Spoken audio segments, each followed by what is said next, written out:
Adrian Castellano didn't believe in premonitions, but standing in his Chicago penthouse at nearly 2 a.m., with dried blood flaking from his knuckles, he wondered if the pale-faced maid blocking his path was a warning sent too late. Mira Santos raised a trembling finger to her lips with desperate precision. "Don't speak." In Adrian's world, people didn't issue commands. He controlled the docks, the shipments, and the silence that followed disobedience. His word ended conflicts between families that had bled Chicago for generations. Yet something in the maid's dark eyes, terror braided tight with purpose, made him go still. "What the hell is happening in my house?" His voice dropped to that register his enemies recognized as their final warning. Mira gripped his forearm with shocking strength, pulling him toward the shadows near the marble console. "If you walk in there now, she'll destroy Emma before you can stop her." Emma. His 6-year-old daughter was supposed to be asleep. He'd spent the evening at the docks handling a deal that went sideways, the kind that left bodies cooling in shipping containers. He'd come home early for once, carrying exhaustion heavier than the Glock pressed against his ribs. From deeper in the penthouse, he heard it. A soft, broken sound. Not asleep, not safe, not okay. Mira's hand flew up to cover his mouth before he could call out. "She'll hear you, trust me. 30 seconds. No one called him Adrian. His soldiers called him boss. Business associates called him Mr. Castellano. Not even Veronica, his fiancée and the polished daughter of the Hale dynasty, used his first name. She preferred darling when she wanted something. But Mira said it like someone gripping a lifeline. They moved through rooms he knew by heart.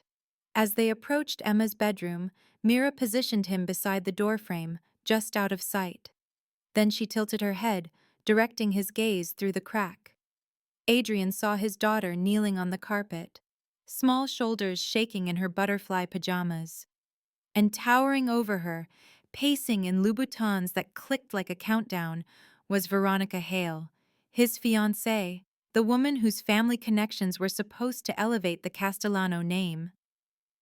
"You think crying will fix anything, Emma?"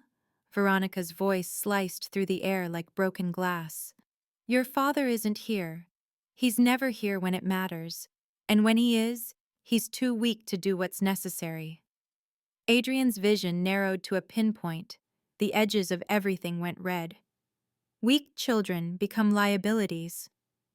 Veronica crouched to Emma's eye level, her perfectly manicured hand gripping the child's chin. "In my family, we eliminate liabilities. You should be grateful I'm teaching you standards." She leaned closer, her breath fogging the space between them. "Now tell me what you are." Emma's voice came out barely above a whisper, programmed by weeks of this torture. "A disappointment." The word detonated inside Adrian's chest. He lunged forward, every instinct screaming to wrap his hands around Veronica's throat and squeeze until she understood what it meant to hurt something that belonged to him. But Mira caught him mid-stride with impossible force, shoving him back against the wall, her entire frame pressed against his to hold him in place. "Not yet," she hissed, her voice cutting through his rage like a blade through fog. "If you burst in there now, she will spin this into your fault. She'll threaten to walk out and take the Hale Alliance with her. She'll make you the monster who frightened your own daughter. You know this game, Mr. Castellano." Adrian knew. God, he knew it cold. The engagement to Veronica was never romance. It was a merger written in contracts and political capital. Her family's reach into City Hall, his control of the streets. A clean arrangement. But his child was kneeling on that floor calling herself a disappointment. Mira pulled a phone from her uniform pocket, the screen casting harsh light across her features. "You need to see this before you do anything you can't undo." She pressed play. The video loaded, filmed from above, maybe from a camera hidden in the chandelier. Adrian recognized his own living room in the frame. He recognized Emma's small form being dragged across the marble floor by her hair, Veronica's grip twisted tight. The girl made no sound, no screaming, no begging. only teeth clenched in silent endurance like a prisoner who'd learned that crying made it worse. The next video loaded automatically. Emma sat curled in the corner of her own bedroom, tears streaming down her round cheeks. Veronica walked over and, without warning or preamble, swung her hand upward and struck the 6-year-old girl straight across the face. The slap echoed like a gunshot.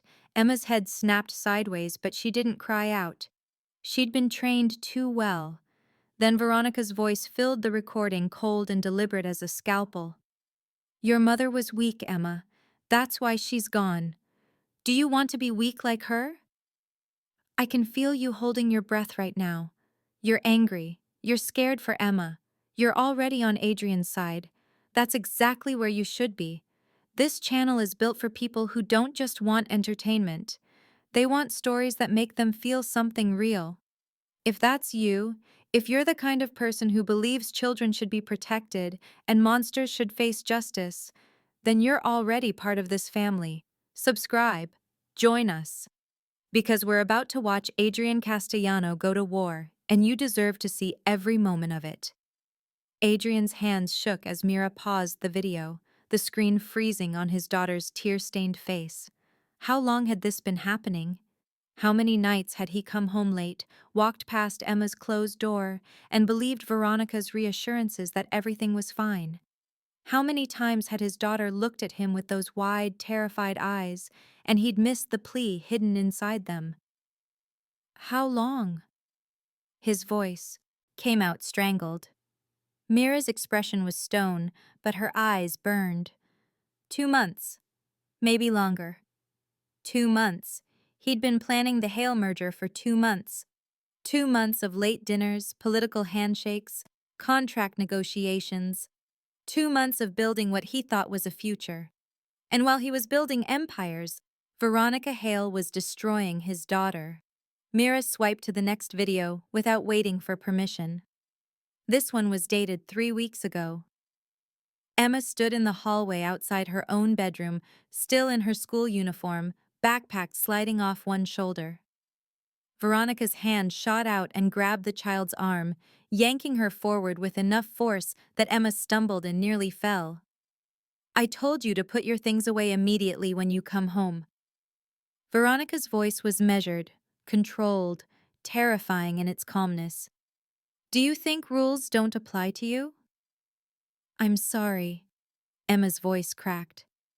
"Sorry doesn't fix laziness." Veronica dragged her daughter down the hallway by the arm, Emma's feet struggling to keep pace. "You'll learn, Emma. One way or another, you'll learn what happens to girls who disappoint me." The camera angle shifted, another hidden lens. This one captured Veronica shoving Emma into her bedroom and slamming the door. Through the audio, Adrian heard his daughter's muffled sobs. He heard himself, too. His own voice in the background, distant, calling out, "Everything okay up there?" Veronica's reply was silk smooth. "Just fine, darling. Emma's a bit tired from school. I'm putting her down early." Adrian's stomach turned to ice. He'd been right there, 20 feet away in his own home office, reviewing shipment manifests, and he'd accepted that lie without question. Mira swiped again. Another video. Emma sat at the dining table, homework spread in front of her. Veronica stood behind her, arms crossed, watching like a warden supervising a prisoner. "You got a B on your spelling test." It wasn't a question. Emma's small hands gripped her pencil tighter. "I studied really hard." "Hard isn't good enough. You're a Castellano now. Castellanos don't get Bs." Veronica leaned down, her voice dropping to a whisper that the microphone barely caught. "Your father is ashamed of you. He just won't say it to your face because he's too kind. But I see the disappointment in his eyes every time he looks at you." Emma's pencil stopped moving. "You know what happens to children nobody wants?" Veronica's breath fogged the back of Emma's neck. "They get sent away, to schools where they teach you discipline, where crying gets you locked in dark rooms until you learn to be silent." Emma said nothing. She just sat there, frozen, as Veronica straightened and walked away. The video ended. Adrian couldn't breathe. His lungs had stopped working. The walls of his penthouse, his fortress, his empire, pressed in like a coffin. There are 14 more videos. Mira's voice was flat, clinical. Some worse than these. Worse? The word ripped out of him like shrapnel. Mira's jaw tightened. She didn't answer. She didn't need to. Adrian grabbed her wrist, his grip just shy of painful. Where did you get these? How long have you been? He stopped himself, mind racing through impossible logistics. You planted cameras. In my home. Without my knowledge. Yes? Why? The question came out as a growl. Mira pulled her wrist free with surprising ease, stepping back but holding his gaze without flinching. I had my reasons. That's not an answer. It's the only answer you're getting right now. Adrian moved forward, closing the distance between them until he loomed over her. In his world, intimidation was currency. People folded. They confessed. They broke. Mira didn't fold. You planted surveillance equipment in a mafia boss's penthouse, Adrian said slowly, dangerously. You recorded my fiancée, my daughter, my life without permission. You're either law enforcement, which means you're already dead and just don't know it yet, or you're something worse. I'm not law enforcement. Then what are you? Mira's expression hardened into something cold and distant. Someone who couldn't stand by and watch another child suffer. Another? She looked away. Emma's safe first, then I'll tell you everything. No. Adrian's voice dropped to that lethal register that made grown men reconsider their life choices. You'll tell me now, or I'll… You'll what? Mira's eyes snapped back to his, blazing with fury he hadn't seen coming. Threaten me? Hurt me? Go ahead, Mr. Castellano. Add me to the list of people you've destroyed. But while you're wasting time trying to intimidate me, your daughter is 15 feet away being psychologically tortured by a woman you brought into her life. The words hit like a fist to the throat. Adrian stepped back, the fight draining out of him. She was right. God help him, she was right. Through the crack in the doorway, Veronica's voice drifted out, saccharine sweet now. There's my good girl. See how much better everything is when you behave? Adrian's hands curled into fists. Every instinct screamed at him to storm in there, to rip Veronica away from his daughter, to end this nightmare with violence, the only language he'd ever truly mastered. But Mira's earlier warning echoed in his skull. If you burst in there now, she will spin this into your fault. He needed a plan. He needed leverage. He needed… She doesn't know you're home, Mira said quietly, watching Veronica through the doorway. She thinks you're still at the docks. That gives us an advantage. Us? Adrian stared at her. There is no us. You're a maid who's been spying on my family for reasons you refuse to explain. Mira met his gaze without flinching. I'm the only person in this building who cares whether Emma survives the night. The statement hung between them like a blade. Inside the bedroom, Veronica's heels clicked across the floor. She was pacing now, phone pressed to her ear, voice too low to make out clearly. Mira's expression shifted, something alert and predatory flickering across her features. What? Adrian demanded. She just got a phone call. Mira's eyes stayed locked on Veronica's silhouette. She never takes calls this late unless… Veronica's laugh cut through the air, sharp and cold. Then her words drifted out, crystal clear. Yes, the child will be ready soon. Adrian's blood turned to permafrost. Mira's hand found his arm, squeezing hard enough to hurt. Don't move. Not yet. But Adrian was already moving forward, rage and terror warring in his chest. His daughter wasn't just being abused, she was being prepared for something, and he was about to find out what. Adrian's hand was on the doorframe when Mira yanked him back with both arms, her slight frame leveraging every ounce of strength against his momentum. Stop, she hissed. You don't understand what you're walking into. My daughter will die if you don't listen to me. The words came out flat, absolute. Veronica isn't working alone. The second you confront her, she makes one phone call and this entire situation escalates beyond your control. Adrian spun on her, barely containing the violence trembling through his muscles. Then tell me what the hell is happening. Now! Mira held his stare for 3 seconds that felt like hours. Then something in her expression cracked. Not weakness, but decision. My real name is Mira Santos. She kept her voice low, controlled. I didn't come here to be your maid. I came here because Veronica Hale murdered my brother. The statement landed like a gunshot in the quiet hallway. 2 years ago, my brother Gabriel worked as a paralegal for a firm that handled acquisitions for your business associates. Mira's jaw tightened. He stumbled onto something. Files that didn't make sense. Shell companies funneling money through the Hale family's legitimate businesses. But it wasn't money laundering, it was blackmail. Adrian's mind raced through the implications. The Hales have been running a blackmail operation for 3 generations. Mira pulled her phone out again, swiping to a different folder. Veronica and her mother, Catherine Hale, target wealthy criminals, men like you who can't go to the police. They gather evidence, manufacture scandals, then bleed them dry through consulting fees and business arrangements. She turned the screen toward him. Documents filled the display. Bank transfers, encrypted emails, photographs of men Adrian recognized, associates, competitors, men who'd made deals with the Hales and mysteriously lost fortunes shortly after. Gabriel tried to expose them. Mira's voice went hollow.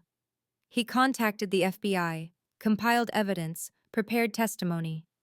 3 days before his scheduled interview, he disappeared. Disappeared how? The kind where they never find a body. Her eyes were stone. The kind where the police investigation goes cold after 2 weeks because the Hale family's lawyers make things complicated. Adrian processed this, his strategic mind working through angles even as rage simmered beneath the surface. And you think Veronica? I know Veronica signed off on his execution. Mira swiped to another file, a blurry photograph of a woman in sunglasses standing outside a warehouse. This was taken 4 hours before Gabriel vanished. That's Veronica meeting with a man named Marcus Reeve. He's a fixer, the kind who makes problems disappear permanently. The pieces were falling into place now, a picture emerging that made Adrian's stomach turn. So you infiltrated my household, he said slowly. Applied for a position, forged references, got yourself hired, because I knew Veronica would target you next. Mira's eyes blazed. Your engagement was announced 6 months ago. 2 weeks later, she moved into this penthouse. And I knew she wouldn't stop at just bleeding you financially. She'd want everything, your empire, your reputation, My daughter, Mira nodded grimly. Children are leverage, or they're obstacles. Either way, Veronica has a use for them. She pulled up another document. This one looked official, sterile. Adrian recognized the format immediately.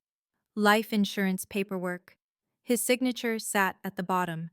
Except he'd never seen this document before in his life. That's a forgery, he said. Obviously. Mira zoomed in on the details. $2 million policy on Emma Castellano. Beneficiary, Veronica Hale, listed as legal guardian in the event of your death or incapacitation. I never signed that. I never even discussed. She forged it 3 months ago. Mira swiped to the next file. Along with medical documents claiming Emma has a heart condition, fabricated hospital records, falsified doctor's notes stating she's at high risk for sudden cardiac events. Adrian's blood went cold. She's building a narrative. She's building an alibi, Mira's voice was ice, for when your daughter has an accident. The hallway tilted. Adrian reached out to steady himself against the wall, his knuckles white against the dark paint. How long had he been blind?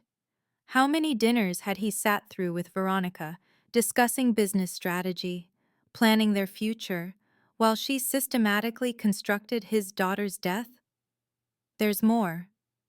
Mira pulled up financial records now. Complex spreadsheets that meant nothing to most people, but everything to someone who understood money laundering. She's been forging your signature on financial transfers, slowly moving assets into accounts she controls, setting up power of attorney documents that would give her control of the Castellano operations if you were deemed unstable. Unstable. Grief-stricken father who loses his only child to a tragic medical emergency? Mira's expression was bitter. You'd be destroyed, Adrian. Emotionally compromised. Your associates would question your judgment. The Hale family would step in to support you through the transition. And within 6 months, Veronica would be running your empire while you fell apart. The plan was elegant, brutal, flawless, and he'd walked right into it. Why didn't you go to the police? Adrian demanded. If you had all this evidence, because the police can't protect Emma from a family that owns judges, prosecutors, and half the city council. Mira stepped closer, her voice urgent now. I needed someone with actual power, someone who could match the Hale's resources, someone who would burn the world down to save his daughter. She held his gaze. I needed you, Mr. Castellano. But I needed you to see what Veronica really was before she convinced you I was the threat. From inside Emma's bedroom, Veronica's phone rang. The sound cut through the tension like a blade. Adrian and Mira went silent, pressing closer to the doorframe. Veronica's heels clicked as she crossed to the window. Her voice came through low, careful. Yes? A pause. Tomorrow night is fine. The timeline hasn't changed. Another pause, longer this time. No, he suspects nothing. He's been at the docks all evening. Adrian's jaw clenched. Veronica's laugh was soft, satisfied. Trust me. By this time next week, everything will be in place. Silence. Then her voice dropped to a whisper that barely carried. Yes, the child will be ready soon. The call ended.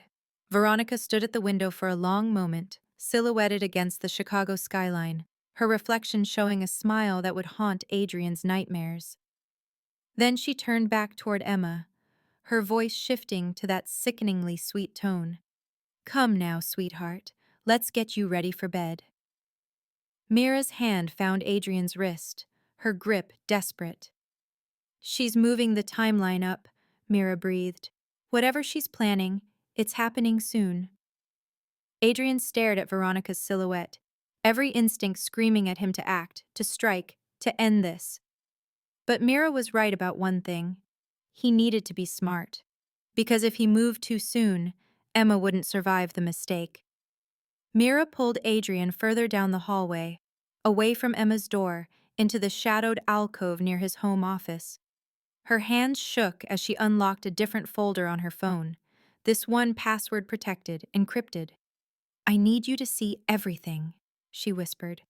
All of it, right now. The first document loaded, legal paperwork, dense with clauses and signatures. Adrian's eyes scanned the header. Petition for emergency guardianship and custody transfer.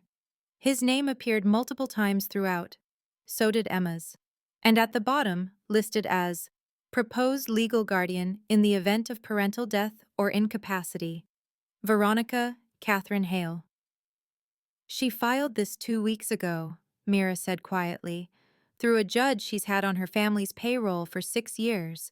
It's already been processed, sealed from public record.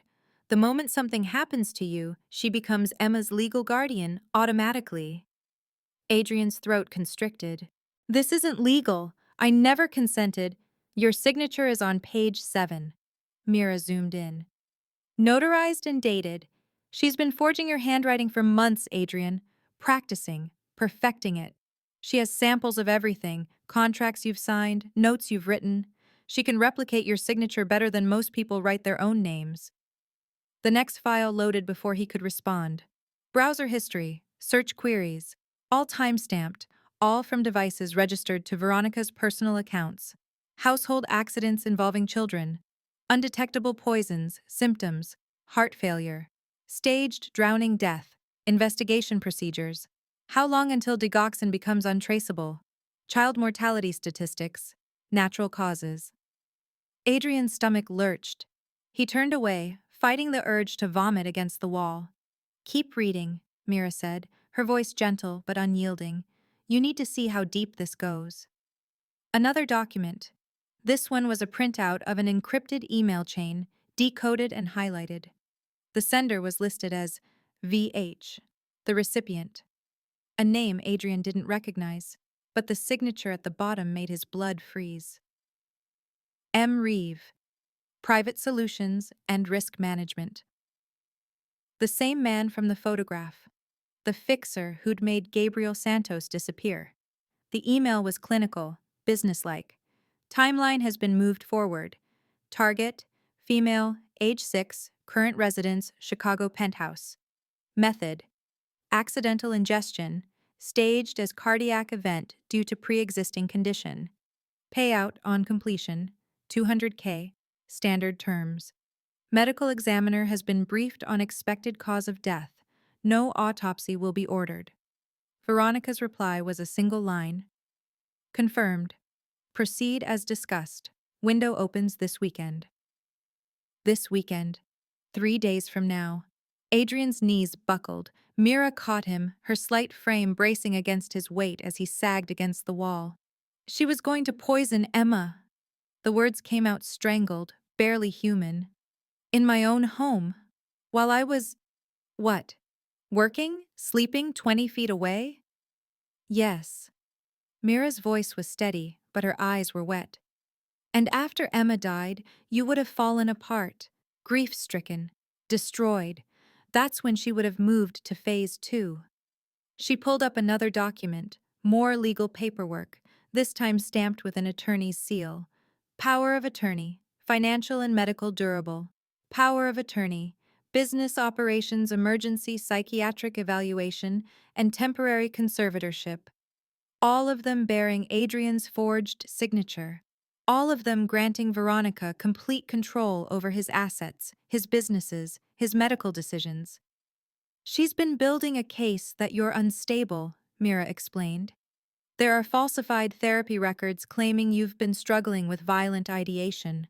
Fabricated emails to doctors about depression and suicidal thoughts. She's even got witnesses lined up, people who will testify they've seen you acting erratic. Adrian's mind reeled. Witnesses? Who? Staff members she's bribed. Business associates the Hales have leverage over. Your own driver gave a sworn statement that you've been drinking heavily and making reckless decisions. Mira's expression darkened. She's constructed an entire alternate reality where you're a danger to yourself and others, where you're on the verge of collapse. And after Emma dies… You'd prove her right, Mira finished the thought. You'd spiral, act out, maybe become violent, and she'd have you committed, declared incompetent, removed from your own organization. The Hales would step in as temporary management. Within 6 months, the Castellano Empire would belong to them. The trap was perfect, seamless. He'd walked into it smiling, thinking he was building a dynasty. Instead, he'd handed Veronica the knife and turned his back. There's one more thing. Mira's voice dropped even lower. The timeline for you. She pulled up a final document, another encrypted email, this one dated just 4 days ago. Once the child is eliminated and subject is declared incompetent, proceed with permanent solution. Staged suicide preferred. Overdose acceptable if suicide appears suspicious. Timeline, 60 to 90 days post-guardianship transfer. Adrian stared at the words, his vision blurring. Permanent solution. Staged suicide. Veronica wasn't just planning to steal his empire. She was planning to erase him completely. You were never supposed to survive this, Mira said softly. Emma dies. You break. You get committed or controlled. And then, once Veronica has drained everything she can from the Castellano organization, you have an accident too. Tragic widower who couldn't live with the loss of his daughter. the pieces finally assembled into one complete, horrifying picture. Veronica Hale hadn't fallen in love with him. She'd marked him for execution. Adrian pushed off the wall, his strategic mind finally kicking back into gear through the shock and rage. He'd survived 2 decades in the Mafia by thinking 3 moves ahead, by seeing traps before they closed. He'd failed with Veronica, but he wouldn't fail Emma. "We leave tonight," he said, his voice hardening into something cold and decisive. "Right now. I get Emma. We get out of this building, and we disappear until—" "Until what?" Mira challenged. "Veronica has the Hale family resources behind her. Private security, legal connections. If you run, she reports Emma kidnapped. She uses those forged documents to claim you've become dangerous. Every law enforcement agency in 3 states starts hunting you." "I don't care." "You should." Mira grabbed his arm. "Because the second they find you, Emma goes into Veronica's custody permanently. The system will side with the fiancé who has legal guardianship papers, medical documentation, and witness testimony that you've been unstable. You'll lose her, Adrian, not to death, but to Veronica, and you'll never get her back." Adrian's hands curled into fists. Every instinct screamed at him to grab his daughter and run. But Mira was right. Running wasn't enough. He needed to destroy Veronica completely. "Then what do we do?" he asked. Mira's eyes glinted in the darkness. "We make sure she never sees it coming." From Emma's bedroom, Veronica's voice drifted out, still sickeningly sweet. "Sleep well, darling. Tomorrow is going to be a very special day." Adrian's blood turned to ice. Tomorrow. They were out of time. Veronica Hale stood in Emma's doorway, watching the child's chest rise and fall in fitful sleep. Something felt wrong. The penthouse was too quiet, not the peaceful silence of a home at rest, but the hollow quiet of a space holding its breath. She'd learned to trust her instincts. 3 generations of Hale women had survived by reading the invisible currents of danger before they became threats. She stepped into the hallway, her Louboutins clicking softly against marble. "Mira?" No answer. The maid should have been in the kitchen, finishing the evening cleanup. Veronica always insisted on routine, on predictability. Staff who deviated from their schedules were staff who became problems. "Mira?"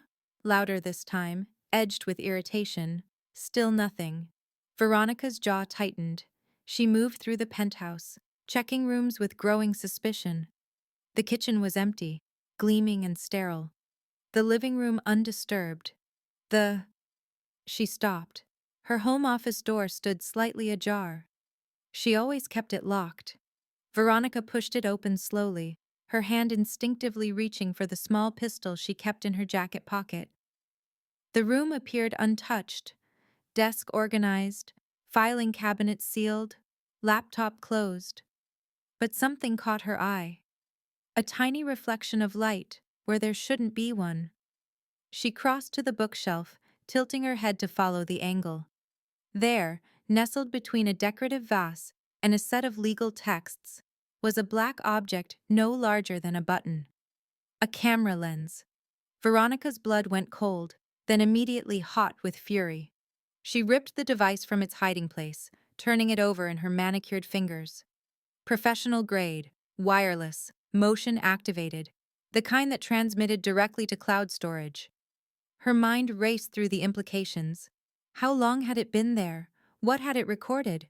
Who had planted it? The maid. Of course. The quiet, unassuming maid who'd applied 6 months ago with impeccable references, who never asked questions, never complained, never drew attention. Veronica's hand trembled, not with fear, but with rage. She'd been watched. She pulled out her phone, fingers flying across the screen to access her private security contacts. The call connected on the first ring. "I need a sweep of my residence. Now. Hidden surveillance equipment." Her voice was ice over steel. "And I need you to find someone." She described Mira Santos in precise detail. Height, build, facial features, the small scar above her left eyebrow. "Find the maid," Veronica said softly, "and dispose of her, quietly. Make it look like she left the building voluntarily and disappeared into the city. Understood?" "Understood, Miss Hale." "One more thing." Veronica's eyes narrowed.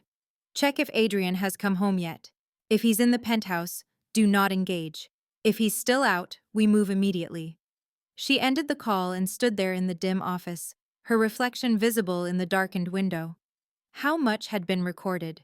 The videos with Emma, the phone calls, the emails? A sharp stab of panic cut through her rage, but she forced it down with practiced control. Panic was weakness. Panic was how people made mistakes. She would fix this. She would eliminate the threat, secure the evidence, and accelerate the timeline. Emma would die tonight instead of this weekend, and if Adrian got in the way, he would join his daughter. Veronica smoothed her jacket, checked her reflection, and smiled. The Hales always won. Always. Mira heard them before she saw them. Two men, moving through the service corridors with the practiced silence of professionals. She'd been gathering her emergency bag from the maid's quarters when the door handle turned. Instinct took over. She grabbed the bag and went through the window. 6 stories up, but with a fire escape 3 feet to the left. Her fingers caught the metal railing as boots crashed through her door behind her. "She's running!" Gunshots cracked through the night. Bullets sparked off metal inches from her head. Mira didn't think, didn't hesitate. She dropped to the lower platform, then the next, her hands slick with sweat and blood from where a bullet had grazed her shoulder. The men were fast, trained. They descended after her with coordinated precision. Mira hit the alley and ran, her lungs burning, the emergency bag slamming against her ribs. She could hear them behind her, footsteps, shouted coordinates into radios, the sound of a safety clicking off.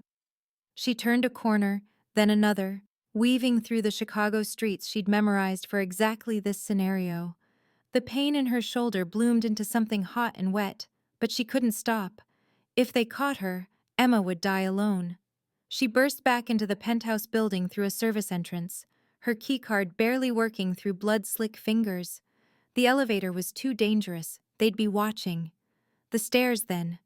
She climbed, gasping, vision narrowing with blood loss. 17th floor, 18th, 19th. She found Adrian still in the hallway near his office, frozen in shock as she collapsed against the wall. "They know," she gasped. "Veronica found the cameras. She sent men." Adrian caught her as her knees gave out, his eyes taking in the blood soaking through her uniform. "Jesus Christ!" "No time." Mira gripped his jacket with desperate strength. "We have to get Emma out. Now." For one heartbeat, Adrian hesitated, calculating odds, assessing danger, falling back on years of strategic thinking. Then he made his choice. He hauled Mira upright, supporting her weight. "Can you walk?" "I can run." They moved together through the penthouse, Adrian's mind already 3 steps ahead. Not the main elevator, too exposed. The service elevator at the back, the one staff used. It opened directly into the parking garage. He grabbed Emma from her bed, the girl waking with a confused whimper. "Daddy?" "Shh, baby. We're going on a trip. Stay quiet for me." Emma nodded, too well trained in fear to ask questions. They reached the service elevator. Adrian jabbed the button repeatedly, adrenaline screaming through his veins. The doors opened with agonizing slowness. They stepped inside. Adrian hit the parking garage button. The doors began to close. "Adrian!" Veronica's voice ripped through the penthouse, raw with fury. Through the narrowing gap, Adrian saw her. Designer suit now disheveled, mascara streaked, face twisted with rage as she sprinted toward them. Their eyes met for one frozen instant. She knew. He knew she knew. The doors sealed shut with a quiet ding. The elevator descended into darkness as somewhere above them, Veronica screamed orders into her phone, and the hunting began in earnest. Emma trembled in Adrian's arms. Mira bled against the elevator wall, and Adrian realized, with terrible clarity, that he'd just declared war on the most dangerous family in Chicago. There was no going back now. Only forward, into whatever hell waited below. The safe house was a forgotten property in Adrian's portfolio, a two-bedroom apartment in Pilsen that existed only in paper records buried deep enough that even his accountant had forgotten about it. No surveillance, no digital footprint, no connection to the Castellano name that anyone still remembered. Emma slept fitfully on the couch, wrapped in Adrian's jacket. Mira sat at the kitchen table, her shoulder bandaged with supplies from the emergency kit Adrian kept stashed here for exactly these scenarios. The bullet had only grazed her, but the blood loss had left her pale and shaking. Adrian paced the length of the small living room, phone in hand, calculating their next move. But every strategy hit the same wall. He didn't understand the full picture yet. "Tell me about your brother," he said finally, stopping in front of Mira. "All of it. No more half-truths." Mira's hands trembled as she wrapped them around a mug of coffee. For a long moment she just stared into the dark liquid, and Adrian wondered if she'd refuse again. Then she spoke. Gabriel was 23, smart, idealistic, too good for the world we lived in. Her voice was hollow, scraped raw. He worked as a paralegal at Morrison & Cross, the firm that handles acquisitions for several of your associates. He was supposed to just file paperwork, keep his head down, collect his paycheck. But he didn't. No. A bitter smile crossed Mira's face. He noticed patterns. Money moving through shell companies that didn't make business sense. Payments labeled as consulting fees that had no corresponding contracts. He started digging. Adrian sat down across from her, his full attention locked on her words. He found records going back 15 years. The Hale family, specifically Catherine Hale and her daughter Veronica, were running a systematic blackmail operation targeting wealthy criminals. Mira's jaw tightened. They'd research their marks carefully, find men with power, money, and secrets. Men who couldn't go to the police because their own operations wouldn't survive scrutiny. Men like me. Exactly like you. Mira met his gaze. They'd manufacture situations, scandals, business opportunities, romantic entanglements, and once they had leverage, they'd bleed their targets dry over years, sometimes decades. Adrian's mind raced through the implications. How many of his associates had made deals with the Hales? How many had been compromised without even knowing it? Gabriel recorded a conversation, Mira continued, her voice dropping. He planted a device in a conference room before a meeting between Veronica and one of her victims. She was discussing how to eliminate a business partner who'd discovered the blackmail scheme, how to make it look like a heart attack, which medical examiner to use, which investigator could be bribed to close the case quickly. The room felt colder suddenly. Gabriel copied everything to a secure drive and contacted the FBI. He had dates, recordings, bank records, enough to dismantle the entire Hale operation. Mira's hands shook harder. He scheduled an interview for a Wednesday morning. He never made it. What happened? Tuesday night, he left work at his usual time. Security footage shows him getting into his car in the parking garage. After that, she swallowed hard. Nothing. His car was found 3 days later in an abandoned lot near the river. No body, no blood, no evidence. Just an empty vehicle and a missing person report that went cold within 2 weeks. The police didn't investigate? Mira's laugh was bitter. The Hales have owned half the Chicago PD for 30 years. The detective assigned to Gabriel's case was on their payroll. He ruled it a voluntary disappearance, claimed Gabriel had debts, girlfriend problems, reasons to run. Case closed. Adrian's fists clenched. He'd seen this pattern before. Inconvenient people disappeared, records were buried, money exchanged hands, and suddenly everyone forgot the questions they'd been asking. "I spent 2 years searching for proof," Mira said. "I tracked down Gabriel's contacts, found fragments of his investigation he'd hidden in cloud accounts, and I found something else. She pulled out her phone, navigating to a folder despite her shaking hands. A photograph taken by Gabriel's backup surveillance, 48 hours before he disappeared. The image showed Veronica standing outside a warehouse, deep in conversation with a man in tactical gear. The timestamp read 11:47 p.m. "That's Marcus Reeve," Mira said, "the same fixer she's been using to plan Emma's death." Gabriel captured him receiving payment from Veronica, cash in a duffel bag. The next day, Gabriel vanished. The pieces locked into place with sickening clarity. "She killed him," Adrian said flatly. "She authorized it. Her mother arranged it, and the family made sure no one would ever find enough of him to prove it happened." Mira's eyes burned with unshed tears. "My brother died because he tried to stop them from destroying people, and I couldn't save him." Adrian reached across the table, his hand covering hers. "I'm sorry." "Don't be sorry." Mira's voice hardened. "Get justice. For Gabriel. For Emma. For every person the Hales have destroyed." "I will." The promise came out like an oath. "I swear it." Mira nodded, then pulled up another file. "There's more you need to know. About why Veronica chose you specifically." She showed him documents, records from Veronica's private accounts, journal entries, strategic planning notes. "The Hales have been grooming Veronica since birth," Mira explained. "Private tutors, charm school, psychology courses. She was raised to seduce, manipulate, and ultimately replace powerful men. Her mother called it the family business." Adrian's stomach turned. "You weren't random, Adrian. You were selected." Mira's finger traced across a document dated 3 years ago, before he'd ever met Veronica.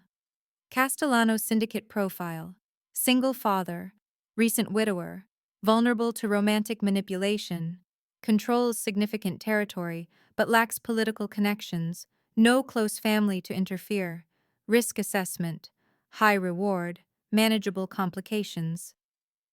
He'd been a mark from the beginning. The chance meeting at that charity gala, her interest in his work, the whirlwind romance, all of it calculated. "She studied you for months before making contact," Mira said. "Learned your habits, your weaknesses, your daughter's routines. By the time you met, she knew exactly how to become the woman you needed." Adrian felt sick. Every moment he'd thought was real had been performance.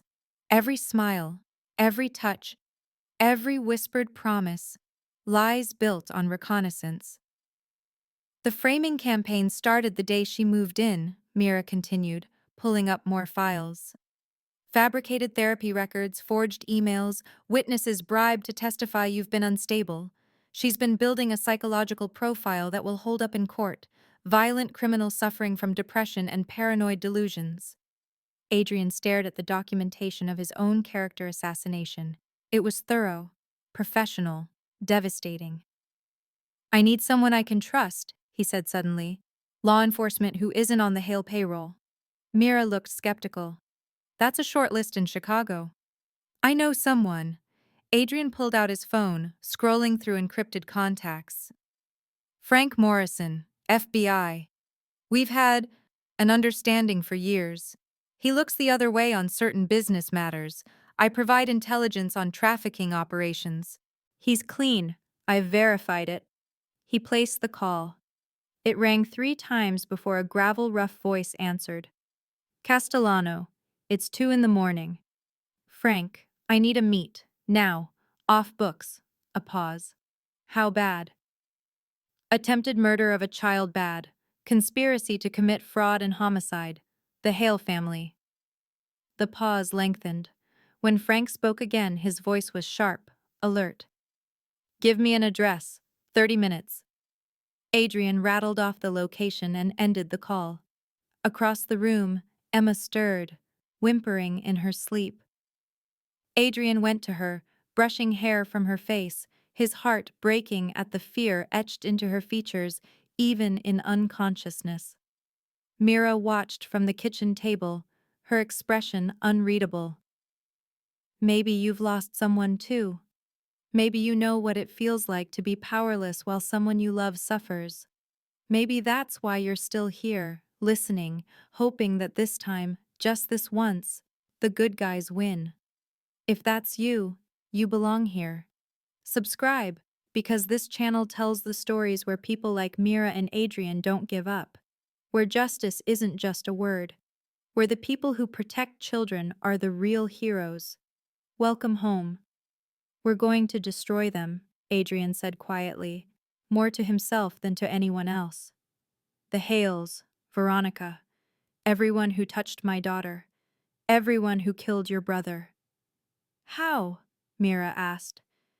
Adrian's eyes were cold, calculating, the mafia boss who'd built an empire on strategy and ruthlessness. By making them believe they've already won, and then burning everything they love to ash. Frank Morrison arrived in 18 minutes, a grizzled FBI agent with 27 years on the job and eyes that had seen too much. He listened to Mira's evidence without interruption, his expression growing darker with each video, each forged document, each piece of the conspiracy. Jesus Christ, he muttered, leaning back in his chair. The Hale family. You're sure? Completely. Adrian passed him the file containing Gabriel Santos's investigation. Everything's documented.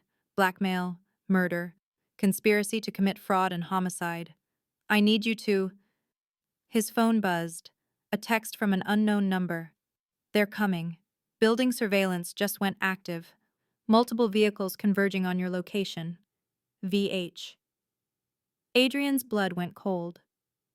How did she... The car, Mira gasped, already moving. Your car has a tracker. Standard security feature for someone in your position.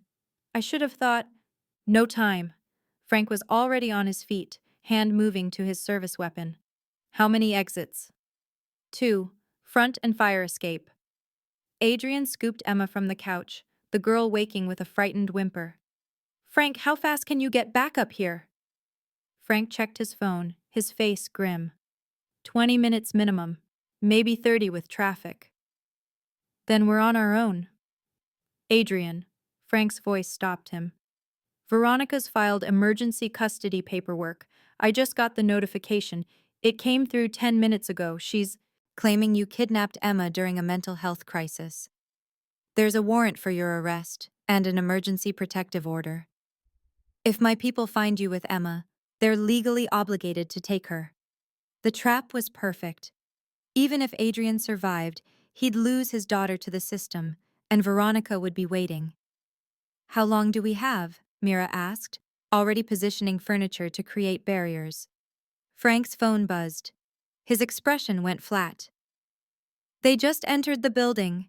3 teams, professional contractors by the look of the equipment. You have maybe 20 minutes before... The window exploded. Glass shattered inward as a flashbang detonated in the center of the room. Adrian threw himself over Emma, shielding her from the blast. The world went white. Sound replaced by a high-pitched ringing. Through the chaos, Adrian heard boots on the fire escape. Military precision. Coordinated breach. They'd lied about the timeline. Veronica wasn't coming in 20 minutes. She was already here. Frank recovered first, returning fire through the broken window. Go! Back room! Now! Adrian hauled Emma into the bedroom, Mira right behind him, blood seeping through her bandage. The apartment's layout gave them seconds at best. 1 bedroom, 1 bathroom, nowhere to run. The closet, Mira gasped, yanking open the door. Emma, get in! Don't come out no matter what you hear. Daddy! Do what she says, baby, please. Emma crawled into the darkness, her eyes wide with terror. Mira shut the door just as the apartment's front entrance exploded off its hinges. Men poured through, 4 of them, dressed in tactical gear, moving with the synchronized efficiency of a military unit.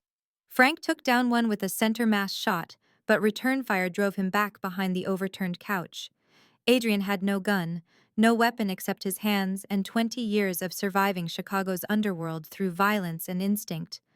The first contractor came through the bedroom door fast, rifle raised. Adrian was faster. He caught the barrel, redirected it sideways, and drove his elbow into the man's throat. The contractor went down gagging. The second contractor was smarter. He came in low, using his partner as cover. Adrian felt the impact before he heard the shot. A bullet grazing his ribs, white-hot pain lancing through his side. He stumbled back, vision swimming. The contractor advanced, finger tightening on the trigger. Mira hit him from the side with a desk lamp, the improvised weapon cracking against his helmet. It didn't stop him, but it bought Adrian 2 seconds. 2 seconds was enough.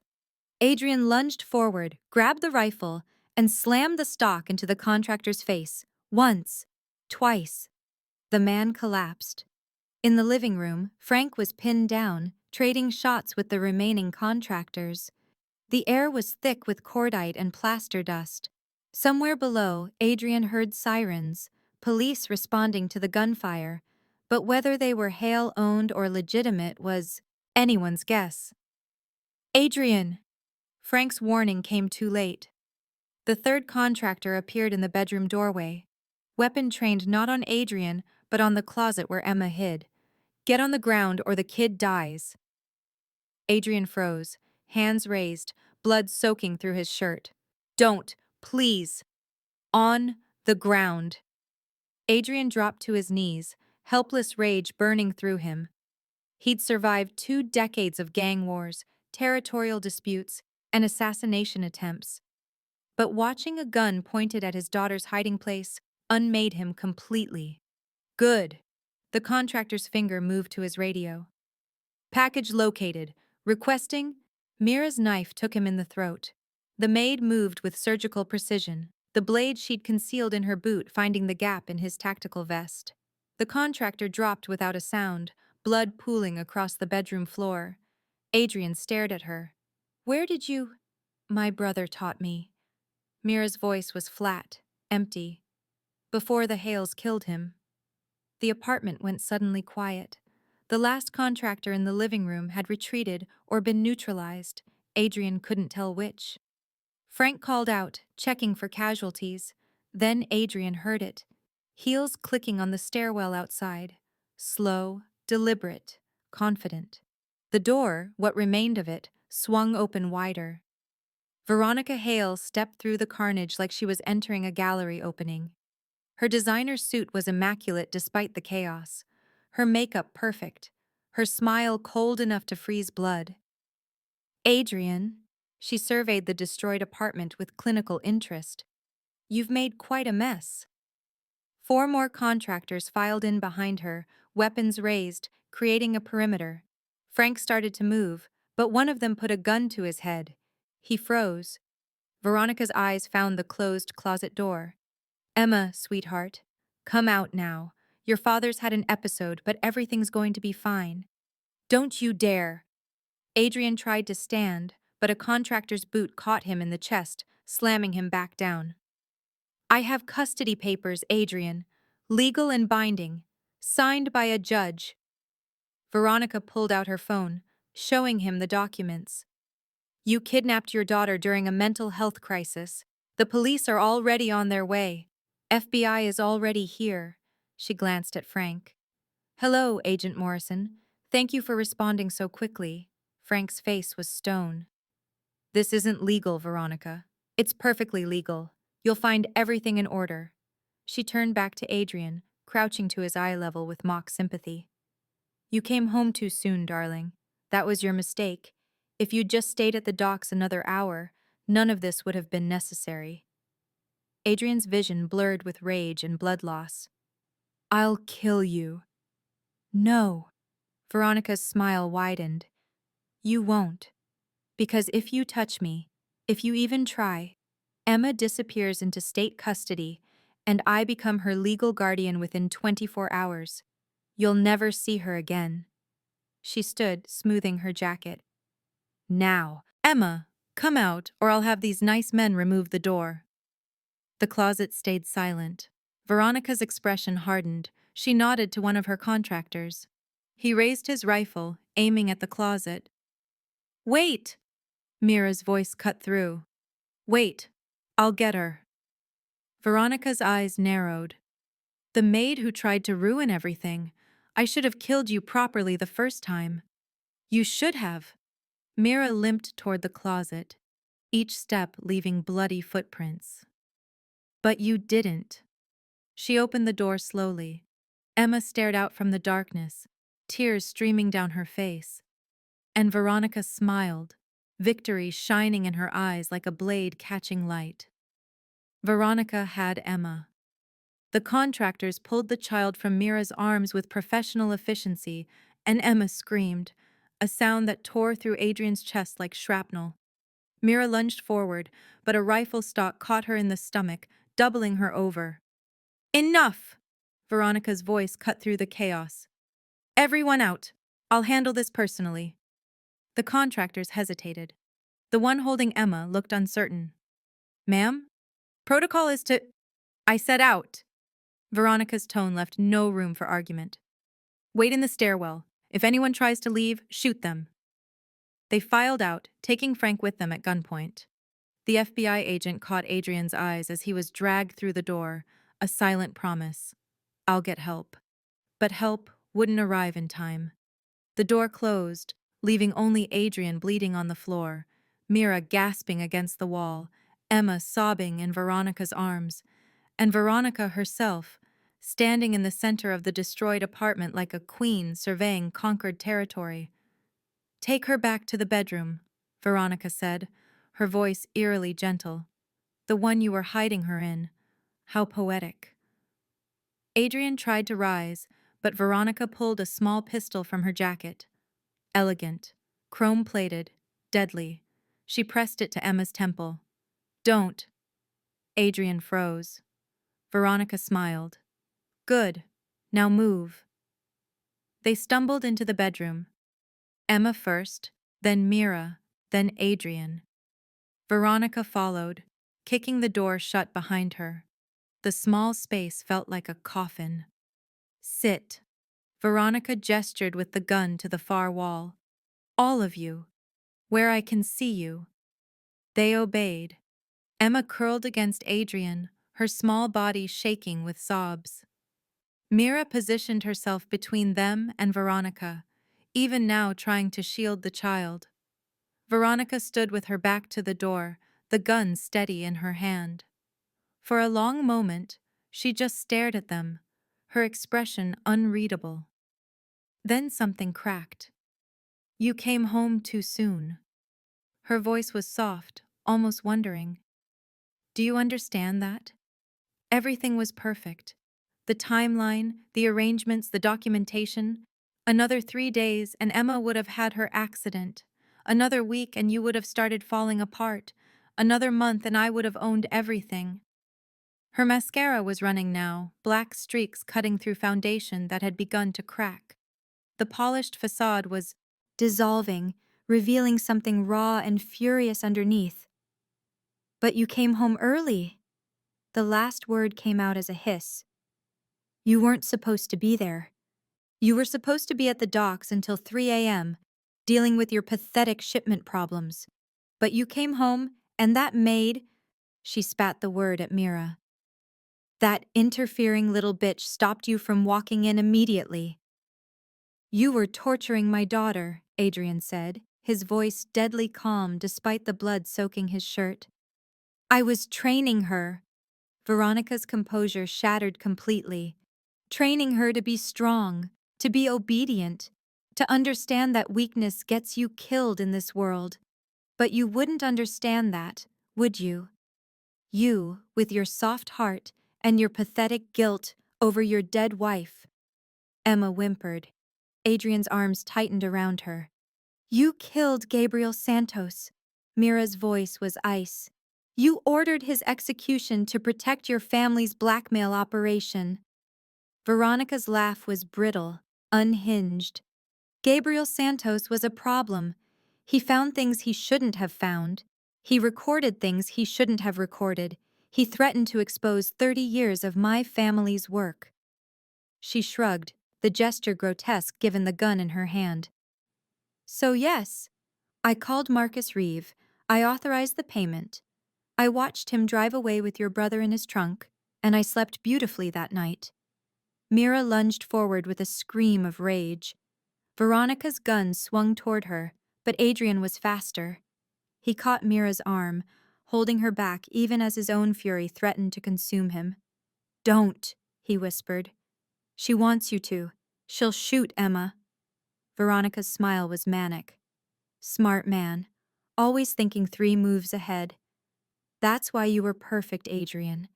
Powerful enough to be worth taking, vulnerable enough to be manipulated. A widower with a convenient child who could be used as leverage or eliminated as necessary." "Emma is 6 years old," Adrian said, his voice breaking. "She's a child." "She's the past." Veronica's eyes glittered with madness. "Your past, your grief, your weakness. I couldn't build a future with you while you were still clinging to the memory of your dead wife through that girl. So yes, I hurt her. I broke her down. I taught her that she was worthless because she is worthless. She's just DNA and sentiment." Emma buried her face in Adrian's chest, her tears soaking through his bloody shirt. "And you." Veronica turned the gun on Adrian. "You were supposed to die after her. Grief-stricken suicide. Overdose on sleeping pills.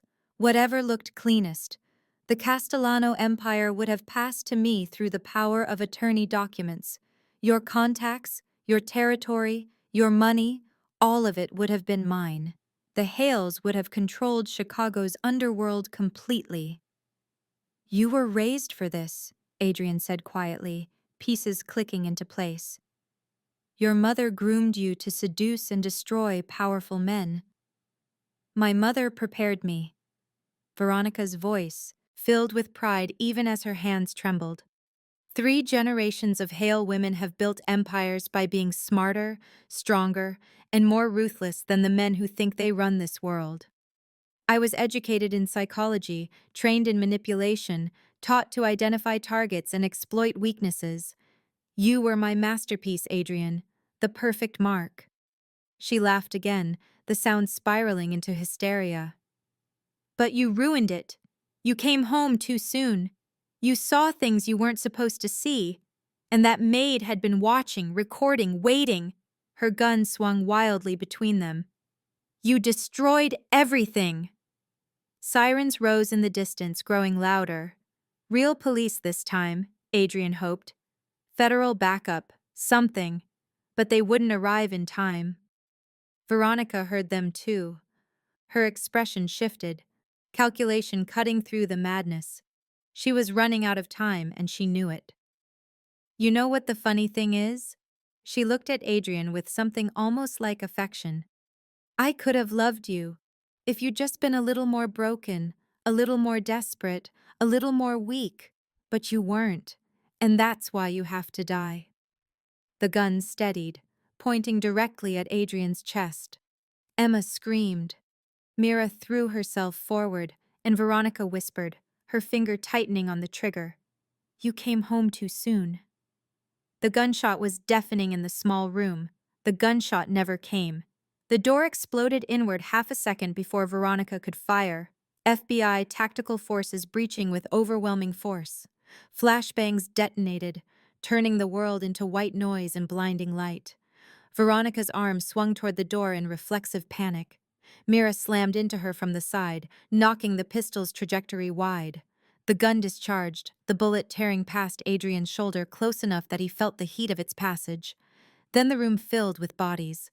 Tactical agents in full gear swarmed Veronica, weapons trained, voices shouting commands that blended into a wall of authoritative noise. She fought them, clawing, screaming, the polished veneer completely shattered. "Get off me! I have custody papers! I have legal authority!" An agent wrenched the gun from her hand. Another forced her to the ground, knee pressed between her shoulder blades. She thrashed like something feral, designer heels kicking uselessly against the floor. "You don't understand!" Her voice spiraled into hysteria. "He kidnapped her! He's unstable! Check the documents! I have a judge's order!" Frank Morrison stepped through the chaos, his badge held high, his voice cutting through Veronica's screaming. "Veronica Hale, You're under arrest for conspiracy to commit murder, attempted murder of a federal witness, child abuse, forgery, and about 15 other charges I'm going to enjoy reading to you." "This is a mistake!" Veronica's mascara-streaked face twisted with fury. "My lawyers will destroy you. The Hale family will—" "The Hale family is done." Frank crouched to her eye level, his expression carved from stone. "We've had your mother, Catherine, under surveillance for 3 months. Your friend Marcus Reeve is already in custody, singing like a canary about every job you ever hired him for.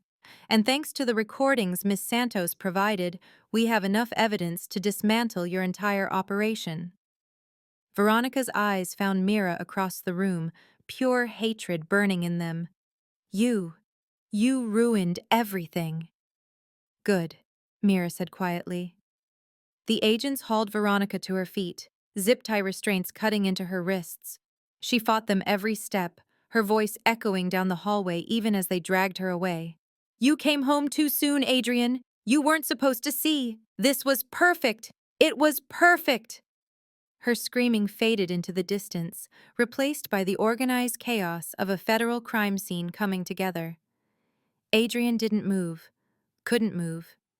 He stayed frozen against the wall, Emma clutched to his chest, his hands shaking with adrenaline and blood loss, and the delayed shock of how close they'd come to dying. "Daddy?" Emma's small voice broke through the fog. "Is the bad lady gone?" Adrian's grip tightened, his face pressing into her hair. "Yes, baby. She's gone. She's never coming back." "Promise?" The word shattered something inside him. How many times had Emma asked him to promise things? Promise to come home early. Promise to stay for dinner. Promise to check under her bed for monsters. And how many times had he broken those promises because business came first, because power demanded sacrifice, because he'd convinced himself that providing security was the same as providing love? "I promise," he whispered. "I promise you'll be safe. I promise I'll be there. I promise I'll never let anyone hurt you again." Emma's small arms wrapped around his neck, and she sobbed, not from fear anymore, but from release, from finally being allowed to break after months of forced silence.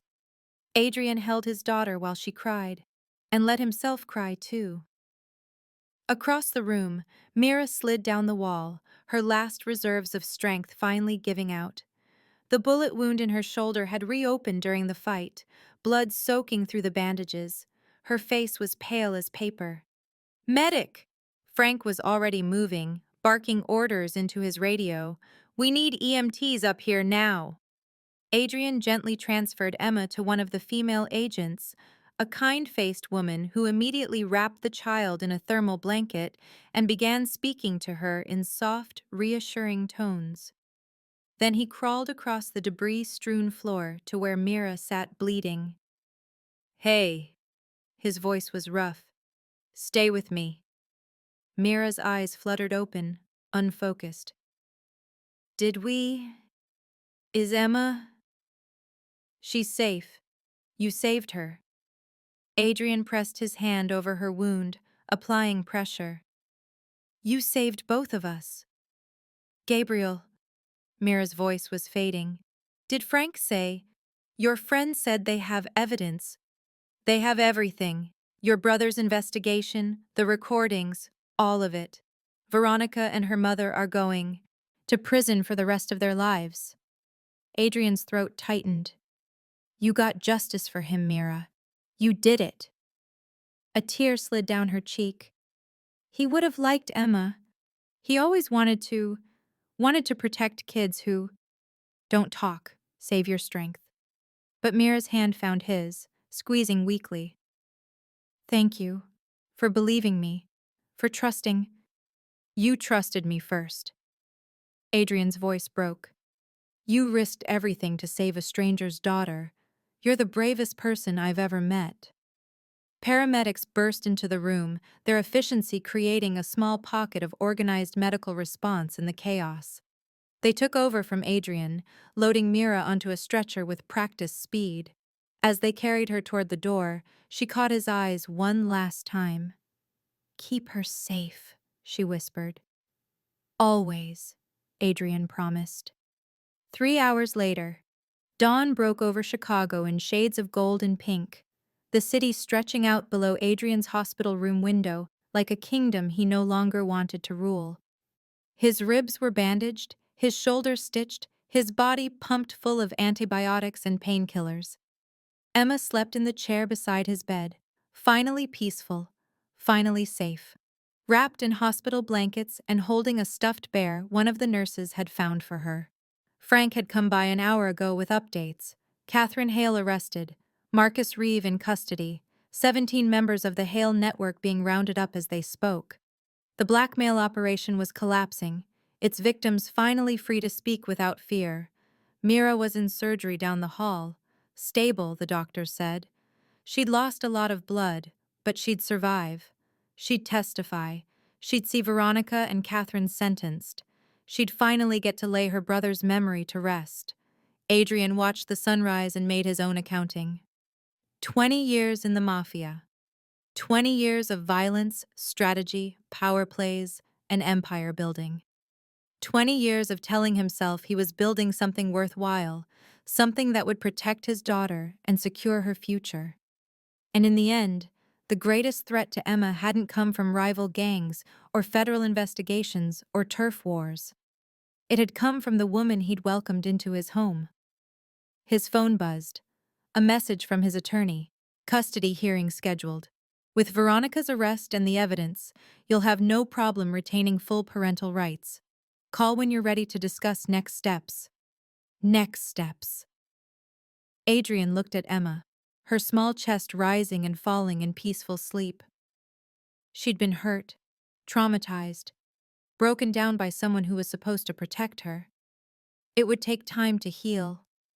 Therapy, patience, love. But she was alive, and she was his. He opened a new message, typing slowly with his good hand. To all Castellano associates, effective immediately, I'm stepping back from operations. My underboss will assume control. This is not negotiable. Family comes first. He hit send before he could second-guess himself.